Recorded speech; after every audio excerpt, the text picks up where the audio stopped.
Hello everyone. Today we'll talk about global versus regional strategies in this presentation.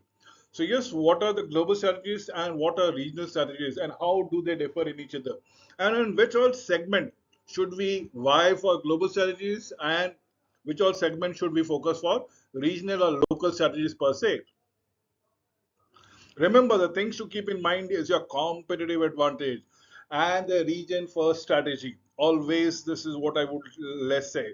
Your competitive advantage, what is your core competency? What is it that you do good at it? What does makes you a strategic choice for every of your customers? Put that in always in perspective and always have the region first strategy wherever you're operating upon.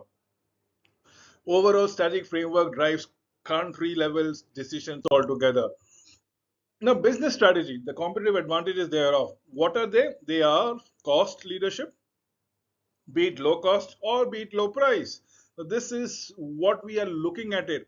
Or we should be talking about product differentiation, offering a superior product of economic value by creating enhanced features.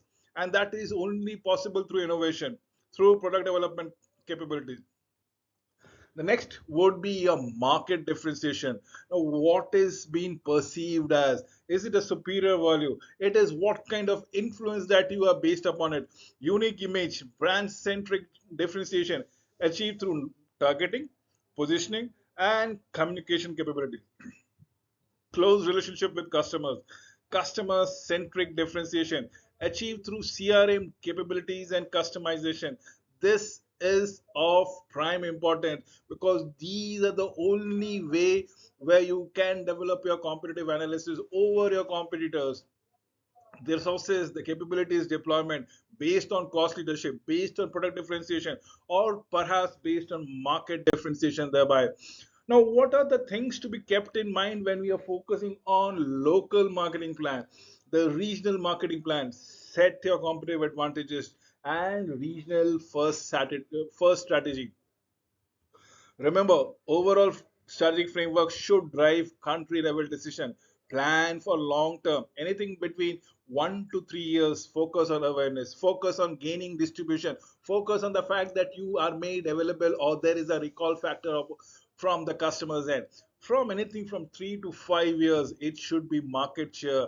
Now the people are aware of it. Now they should be made loyal customers of your product, of your services that we are looking for longer to 3 to 5 years, and anything beyond 6 years should make your product, your business a cash cow. It should be running on its auto mode. It should take everything in its strides, every of the internal factors and external factors into strides, and ensure that your company becomes profitable without much of controlling, without much of monitoring.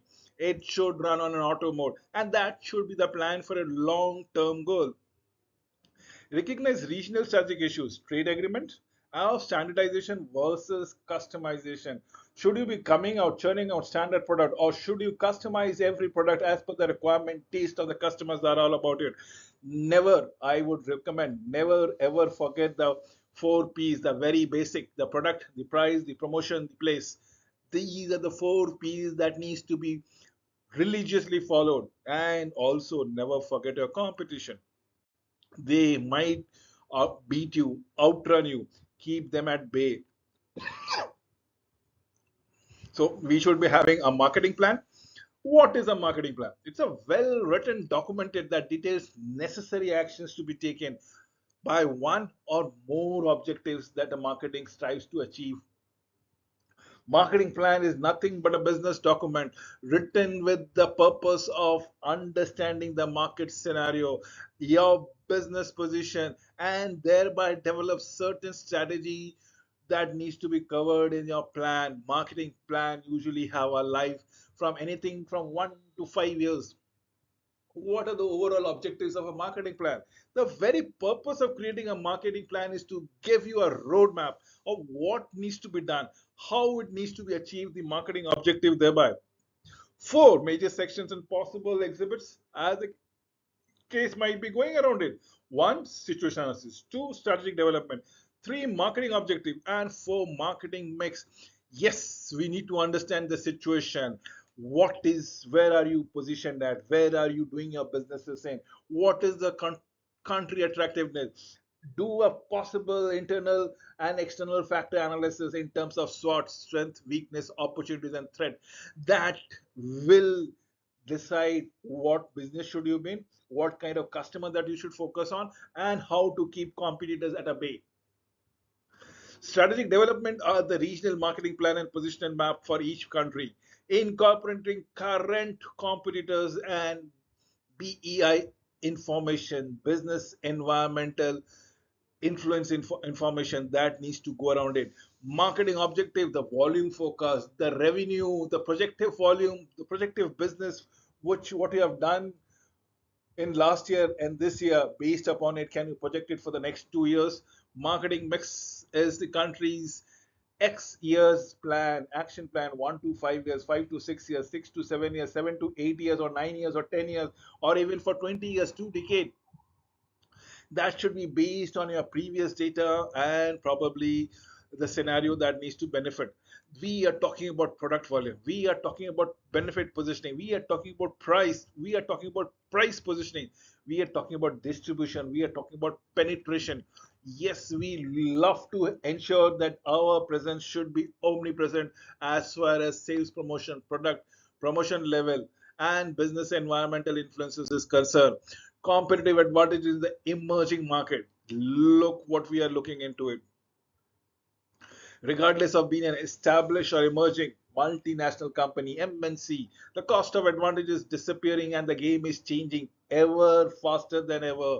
Believe it or not, established MNCs or multinational companies can destroy emerging multinational companies' local cost advantages and disrupt it completely, causing them to improve or probably adjust or probably even extinguish altogether. So, a good example of this is Tata, IBM, and Accenture pay more for talent in India and cause Tata to adjust and raise its cost, as the case might be. So Tata being a native company to the country called India, probably it would like to pay local wages. But what happens when multinational like IBM and Accenture comes and ventures into India, offers a pay revisions which is quite a hike, substantially hike from what is available. This forces a local company to hike its wage bill, salary bill. In China, Nokia expanded its production facility, probably neutralized Ningobird's cost advantage altogether. The point what I want to stress is that cost leadership strategy is not much of a competitive advantage when it comes between a battle between an established power and an emerging player. What in this case are multinational companies. Look what is happening. Look what the product differentiation, market differentiation, cost leadership, rearrange the values, emerging segment, converging segment, whatever you're looking into it. Look what is happening with an R&D facilities on the plotted on the y-axis and advertising intensity. If you look into it, the advertising intensity and R&D facility are there in a legible, fast-moving FMCG, consumer goods things like mobile parts, metal auto parts, major appliances, elevators, everything which has been utilized in our day-to-day life. But what happened? R&D is on the higher end equipment, let's say semiconductors, let's say medical equipment, let's say photographic equipment, let's say package software. It's on a higher end.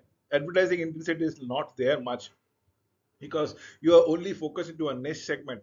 Other than it, if you look the other way around, where R&D is not almost absent, is where the advertisement needs to be spent upon on the regional level. Let's say personal care, your grooming, your carbonated beverage, your healthy beverages, your sports apparel, your things that is for a discretionary spend that you want to attract into it. Now, what am I trying to establish? I am trying to understand how things are going to work in terms of R&Ds, in terms of advertising, where you're going to spend around it, how do you go across it. This is what we are looking out here. Look what is regionally, local and regional competitors are all about it. Look what are the global competitors are all about it. Competitive advantages is what we say so. And let's say an Aquafresh advertisement. Now, what is happening with an Aquafresh advertisement? It might be a toothpaste. Aquafresh French, Aquafresh Argentina, and Crest HK, they are again a toothpaste. Now, what are we looking into it? See, if you look on the price segment, it can be a wide quality of mid-quality, selective mid-quality product, exclusively high-quality product, and based on the customer's price-sensitive index of low price, mid-price, low price, high price. If it is on between a low price and a wide variety, we are talking about cost leadership. If it is of a mid-price but mid-quality, differentiating, marketing differentiation. But what happens when it is exclusively high product? And exclusively high product is something where the Crest toothpaste will be coming up in Hong Kong, probably, and that is where we would love to go around it. Product differentiation, extremely at the premium segment that we comes around. So where do you want to slot your company? Where do you want to slot your product services based on the type of customers that is available or the type of customer that you are targeting? It will give you the competitive advantage in terms of distribution, advertising, and promotion. Product differentiation and market differentiation.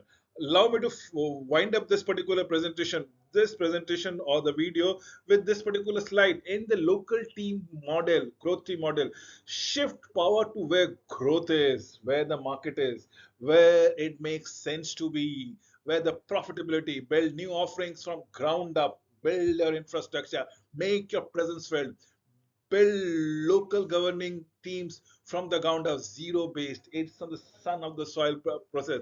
Customize objective, target, metric. Local governing teams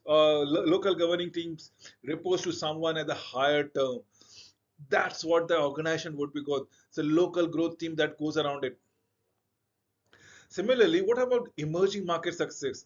Participate in mass market for scale, localize 4Ps, manage the cost, build local team, acquire selectively to broaden distribution, create low cost structure, stay the course, make it happen, make it accountable, and that's the only way you want to fight it out.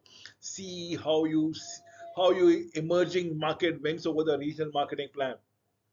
We need to grow our local talent team. We need to stress upon the local model where where the market is all about it. We need to shift focus to the growth areas, and that is where we want to build a network. Ensure that your company is well integrated to the society out there where you're working around it. So with this, I come to an end of this presentation. Thank you for watching this video.